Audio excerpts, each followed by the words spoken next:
Vous le voyez, alors, la question c'est est-ce que Toulon est allé faire l'exploit à La Rochelle? L'exploit parce que La Rochelle a déjà remporté 2 victoires à domicile. Le promu Rochelais est solide sur ses bases. On retrouve Stéphane Etcheverry avec nous en direct du stade Marcel de Flandre. Stéphane, bonsoir. Alors Toulon sous pression. Dans quel état d'esprit sont-ils arrivés les Toulonnais, Stéphane ? Un déplacement express à La Rochelle, un avion privé qui s'est posé à 13h30, qui est reparti dans la foulée après le match. Beaucoup de pression autour de cette rencontre, autour de l'équipe de Toulon, qui a laissé passer des points en route la semaine passée face au Racing. Il fallait donc absolument s'imposer pour marquer un grand coup et s'offrir, on va dire, un petit peu plus de confort dans ce début de top 14. L'armada toulonnaise était donc alignée ce soir.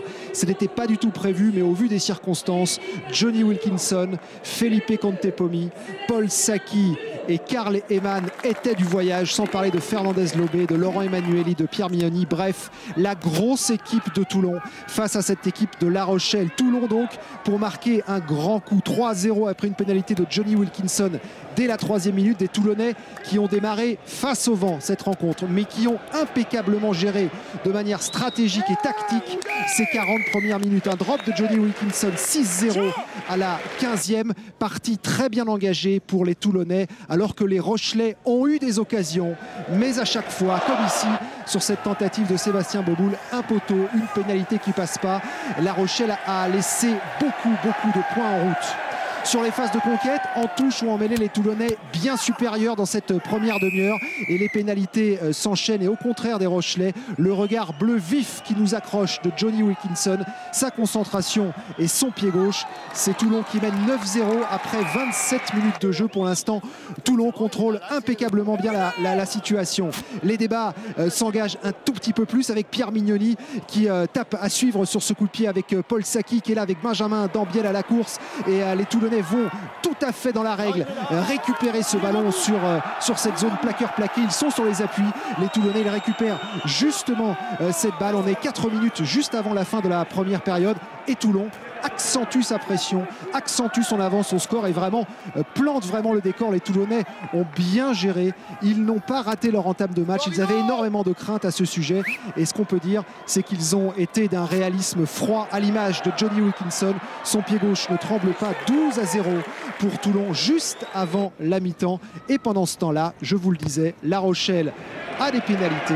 La Rochelle tente de prendre des points, mais c'est un nouveau poteau pour Benjamin Dambiel. 12-0 à la mi-temps, 12 points à remonter pour des Rochelais, et le début de seconde période va nous laisser entre un scénario tout autre, avec des Rochelais qui reprennent le dessus dans le secteur de la mêlée fermée. Regardez, avec beaucoup de détermination et d'enthousiasme, ils héritent d'une pénalité sous les poteaux, et cette fois Benjamin Dambiel l'a réussi. 12 points à 3 plus une autre pénalité de Benjamin Dambiel. 12-6 pour l'équipe de Toulon qui a dominé, mais qui ne s'est pas mis à l'abri au score. Un 3e drop de Johnny Wilkinson à l'heure de jeu, à la 60e. Toulon reprend 9 points d'avance. 9 points, chapeau monsieur Wilkinson, dit David Derrick-Carrère. C'est vrai que Wilkinson a réussi tout ce qui se présentait pour lui. Une fin de match super au niveau du suspense, il faut le dire. Les Toulonnais sont à 14 après l'expulsion et les cartons jaunes à Basse-Terre. Regardez comment les Rochelais dominent dans le secteur de la mêlée fermée. 15-6, la croisée de Rabeni pour Ligueri. 3-2, un petit mètre à parcourir. C'est extrêmement confus, et c'est peut-être au bout de la décision de monsieur Dubès tout le suspense qui est relancé dans cette rencontre. Un seul ralenti va suffire à gauche de l'écran pour vous montrer que l'essai est bien accordé et bien valable. Avec la transformation, l'équipe de La Rochelle revient à 2 petits points. 2 petits points, il reste 5 minutes à jouer. On est déjà 2 minutes dans le temps additionnel. C'est terminé, c'est la dernière possession de balle pour l'équipe de La Rochelle. La toute dernière chance pour essayer d'accrocher la gagne, accrocher cette victoire. 2 petits points à remonter pour La Rochelle. Une pénalité ou un drop peuvent suffire pour l'emporter sur le fil, et la dernière faute de Paul Sacchi, une concertation entre les arbitres, une pénalité va être accordée. Pourquoi? Regardez le geste de Paul Sacchi, un en avant volontaire, a décidé monsieur Dubès avec tout le corps arbitral.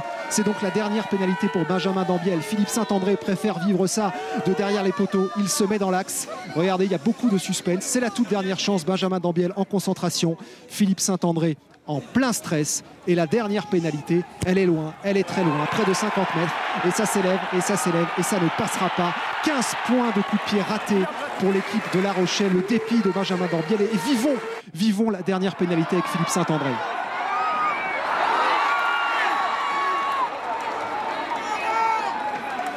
Et voilà, peu de joie, c'est surtout un grand ouf de soulagement qui prévaut ce soir. Toulon a assuré l'essentiel, mais que ce fut dur. Victoire finale de 15-13.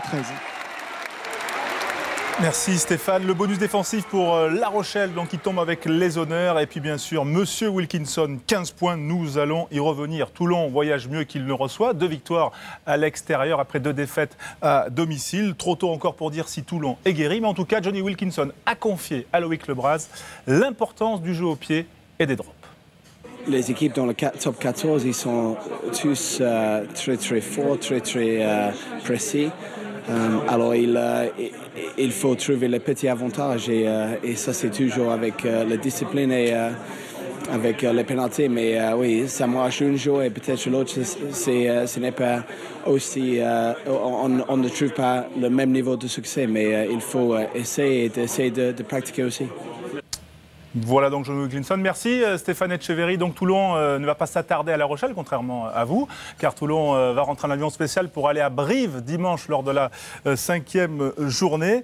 D'ailleurs, merci à toutes les équipes et notamment Yvan Bonès, le réalisateur de ce match, pour cette petite image. Regardez, c'était l'image des chaussettes noires, ce match. Chaussettes noires pour Toulon et La Rochelle, mais Toulon, du coup, avait décidé de cercler d'une bande collante blanche ces chaussettes noires pour que l'arbitre puisse s'y reconnaître, à savoir que aucun règlement n'est prévu pour les chaussettes, contrairement au maillot en cas de difficulté pour dissocier les mêmes couleurs. On va retrouver